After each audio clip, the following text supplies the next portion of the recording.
नौशेरपुर के नज़दीकी गांव दिलीपोटरा में समाजी तंजीम की जानिब से गांव की खवातीन हाथ के हुनर और नौजवानों के लिए कंप्यूटर सेंटर दिलीपोटरा लर्निंग स्किल रहमत इंस्टीट्यूट का इफ्तिताह कर दिया गया। इस इंस्टीट्यूट के मुख्तलिफ शोबों में मुफ्त कोर्सेज कराए जाएंगे। साना प्रोग्राम के अहदेदार डॉक्टर मकबूल हालेपोटो, दीगर अदीब, दानिश्वर और समाजी रहनुमाओं वहाँ के रिहायशियों ने बड़ी तादाद में शिरकत की। इस मौके पर समाजी रहनुमा साना के member doctor Amanullah Panwar, doctor मकबूल हालेपोटो, डॉक्टर एजाज तुर्क,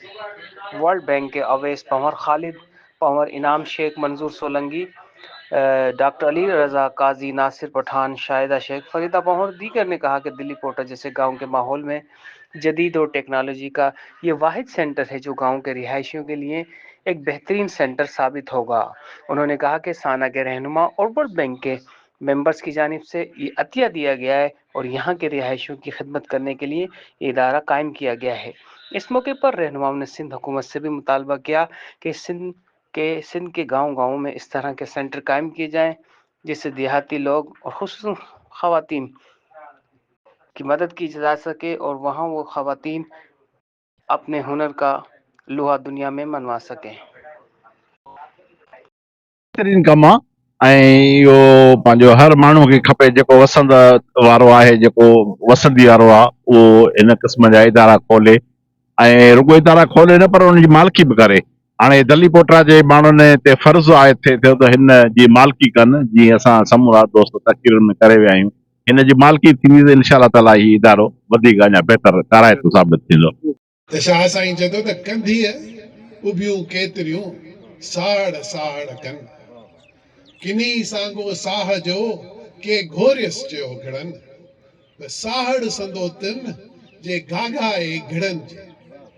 त सम्झाइण जी रही आहे त साह तव्हां इमेजिन करियो त दरिया आहे, दरिया ते सुहिणियूं घणेई बीठियूं आहिनि, दरिया ते टप ते पए त घणेई माण्हू रड़ियूं कंदा आहिनि त असांजो महबूब, असांजो मेहार साड़ साड़ केरु आहे। पर उन मां चए थो त कुझु त अहिड़ियूं आहिनि जेके पंहिंजे साह जे डप खां त मथां असां ॿुॾी वञूं, कॾहिं घड़ंदियूं ई कोन दरिया में, कुझु दरिया में घड़ंदियूं पर चवंदियूं असां अहसान कयो, असां घोरियसि, असां पंहिंजे पाण खे घोरियूं थियूं, असां पंहिंजे महबूब ते अहसान थो करियूं। पर शाह साईं चए थो उन्हनि मां कंहिंखे पंहिंजो महबूब कोन मिलंदो। महबूब कंहिंखे मिलंदो जे घाघाए घिड़नि। घाघाइण जो मतिलबु तव्हां ख़ुशीअ जी, अंग्रेजी जो लफ़्ज़ आहे एक्सटेसी। एक्सटेसी जेका ख़ुशीअ जी इंतिहा हूंदी आहे, त इहो कमु जेको अदा अमानुल्लाह कयो आहे, असांजे नौजवान असां अवेस कयो आहे, आउं त अमेरिका में मिसाल ॾींदो आहियां त अलाह करे असां सभिनि खे अदा अवेस जहिड़ा पुट असांखे अलाह ॾे त असांखे दुनिया में कंहिं शइ जी ज़रूरत ई न पवंदी। हू नौजवान जॾहिं हुन में अमेरिका में हुन सां ॻाल्हाईंदो आहियां, जॾहिं हू पंहिंजे धरतीअ जा मूं सां ज़िक्र कंदो आहे त आउं चवंदो आहियां सिंध जा जेके सचार पुट जेके असां मूं ॾिठा आहिनि, ऐं इहो कोन्हे साम्हूं वेठो आहे, उन्हनि मां हिन खां वॾो नौजवान मूं कोन ॾिठो आहे। त हिकिड़ी ॻाल्हि त नाउमीदी जी का ॻाल्हि कोन्हे, जेका धरती, जेका क़ौम अवेस पंवर जहिड़ा जेका पुट थी ॼणे, उहा धरती या खोड़ करे ही जेको इदारो ठाहियो अथनि, असांजी दुआ आहे त कामयाबु थिए। त लतीफ़ साईं चयो आहे त ब्याह जे अमीक ॾे मुहकाओ ॾे, तिन सोझे सिकूं कजियूं पातारां पे ही पसंदा सही अमुल अखड़ियूं थी। त हाणे छा आहे त हीउ जेको दौरु आहे, साइंसी दौरु आहे, ऐं जेकॾहिं असांखे तरक़ी करणी आहे त साइंस खे रिस्पेक्ट करिणो आहे, साइंस खे सिखणो आहे, ऐं साइंस ते साहब साना जा अॻवानो साईं मक़बूल हालीपोटो साहब, साईं अली खासकेली साहब, अदी शाहिदा,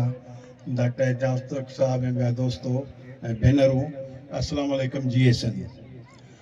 दलीपोटा लर्निंग ऐं स्किल सेंटर जेको डॉक्टर अमानुल्लाह साहब ऐं संदसि लाइक फर्ज़ंद अवेस ऐं ॿियनि दोस्तनि ठाहियो आहे, उन लाइ खेनि मुबारकबाद ॾिजे थी। काफ़ी दोस्तनि मुख़्तलिफ़ यानी की ॻाल्हियुनि ते ॻाल्हायो आहे। ऐं हिकु शइ बींग IT कंसल्टेंट ॿुधाइणु चाहियां थो, जेका हितां जे आम माण्हुनि लाइ हिन स्किल्स डेवलपमेंट सेंटर जो बुनियादी मक़सदु आहे गुरबत खे घटाइणु। अॼु जे डेवलपमेंट प्रोग्राम SSDP आहे जंहिंजो साईं मला साहब जीअं ताज़ो हीअ तकरीर कई साईं हुनजो चेयरमैन आहे CEO आहे ऐं अदी फरीदा पवार ऐं मां पाण हुनजो बोर्ड ऑफ डायरेक्टर्स जा मेंबर आहियूं टेक्निकल हुननि जो ताउन रहियो आहे ऐं मां 9 साल हिंदुस्तान दादूअ जी टीम खे ओन वन टीम उहे हमेशह असां सां टेक्निकल सपोर्ट में असां सां गॾु रहिया उन्हनि सभिनी दोस्तनि जी महिरबानी बाक़ी साना ऐं सहारो ऐं लीड ऑर्गेनाइज़ेशन जो ज़िक्र मां अॻे करे चुको साईं डॉक्टर मक़बूल हाले पुटु असांजो साना जो प्रेसिडेंट सभिनी आयल महिमान खे हिते साहिती परिगणे में सलाम मां साइंस जो शागिर्दु आहियां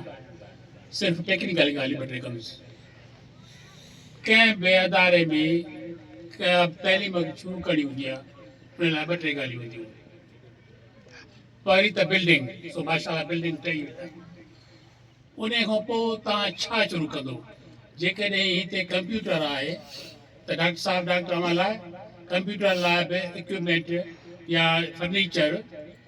ओड़ी ईंदो आम न ईंदो उन लाइ के वेठियूं आहिनि सभिनी खे तहे दिलि सां अस्सलाम वालेकुम ऐं मूंखे तमामु घणी हिते ख़ुशी थी आहे त अदा अमान लाइ पवड़ जेको हीउ एतिरो वॾो कमु कयो आहे असांखे सेरेमनी जे लाइ हिन जी दावत ॾिनी आहे असांखे मान ॾिनो आहे so thank you so much अदा अमान लाइ ऐं तमामु सुठो कमु कयो आहे तव्हां सो तव्हांजो ॻोठु एतिरो नंढो ऐं इन में तव्हां एतिरी वॾी शइ कई आहे इज़ अमेज़िंग ऐं हीअ असां लाइ तव्हांखे मां ॿुधायां थी सभिनी खे जेके बि हिते ॻोठ जा माण्हू वेठा आहिनि हीअ हिकिड़ो तव्हांजे लाइ हिकिड़ी वॾे में वॾी हिकिड़ी ख़ुशकिस्मती आहे त हिन नंढे ॻोठ में तव्हांखे एतिरी फैसिलिटीज़ मिली आहे त मां चवंदमि त हाणे इन फैसिलिटीज़ खे तव्हां अवॉइड कयो ऐं पाण जेके बि आहियो हिते अॼुकल्ह ईअं चवंदा आहिनि त जीअं हाणे छोकिरी छा पढ़ी कंदी ऐं हाणे मां असुल हिन इलाइक़े जो आहियां मुंहिंजो पर ॾाढो मालू ख़ान पर उन स्कूल ठातो पंहिंजे इलाइक़े में 1955 में जिते हिन वक़्तु उन ज़माने में को स्कूल कोन हो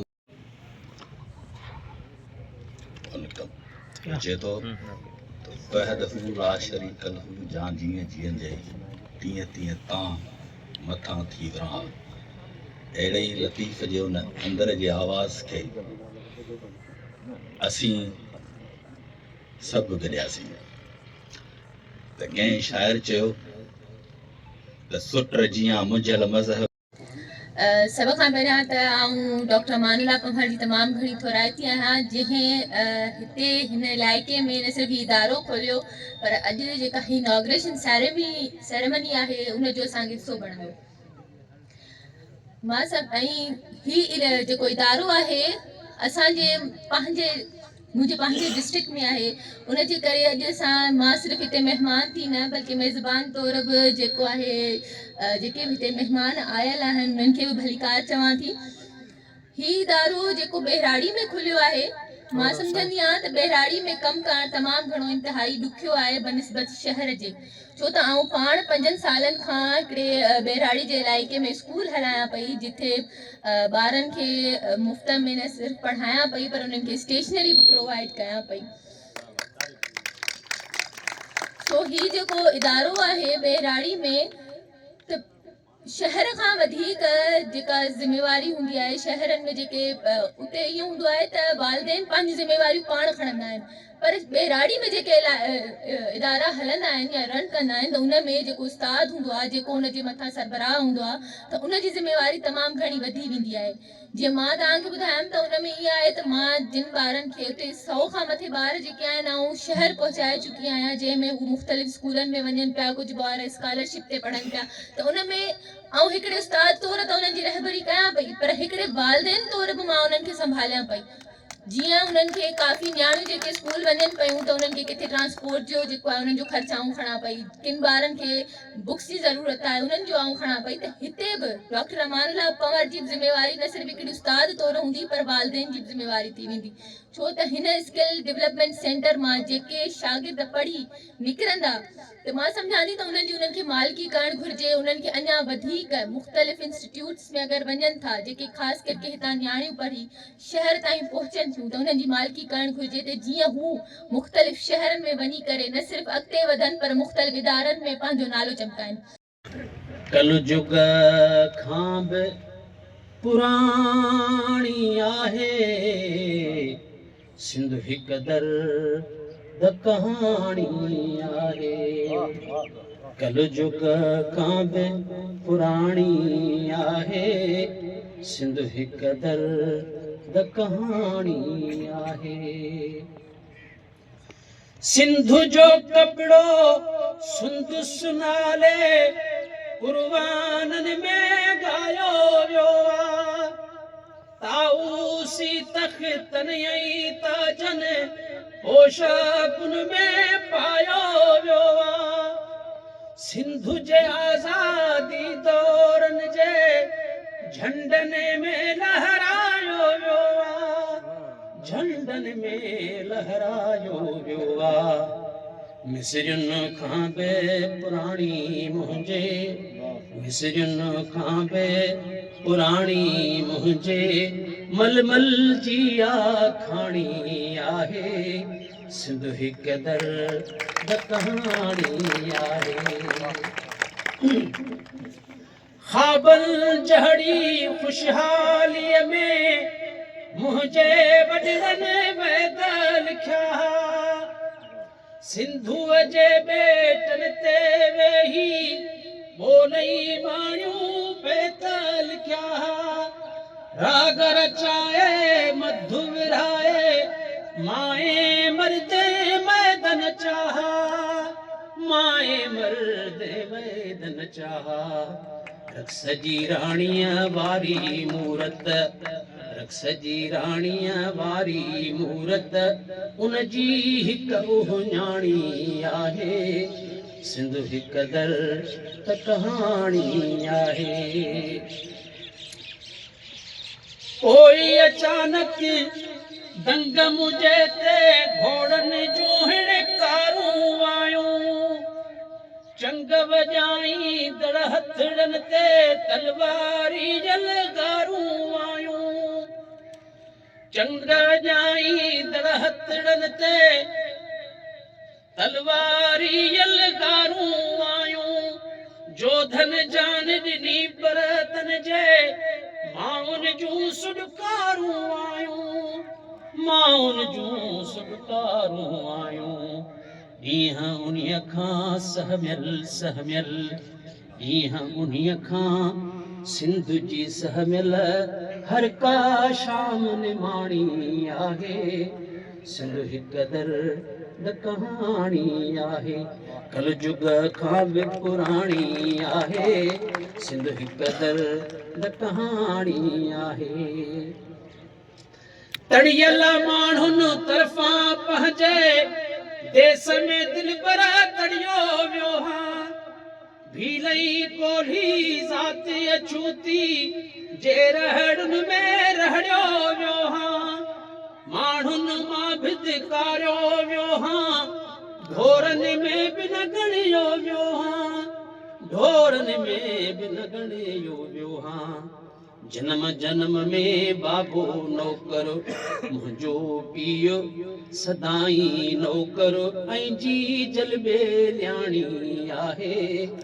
सिंध हिकु दर्द कहाणी आहे कलयुग खां बि पुराणी आहे सिंध हिकु दर्द कहाणी आहे रातियां ॾींहं रतूं विलोड़िय में पोइ बि घर में फाका पालियम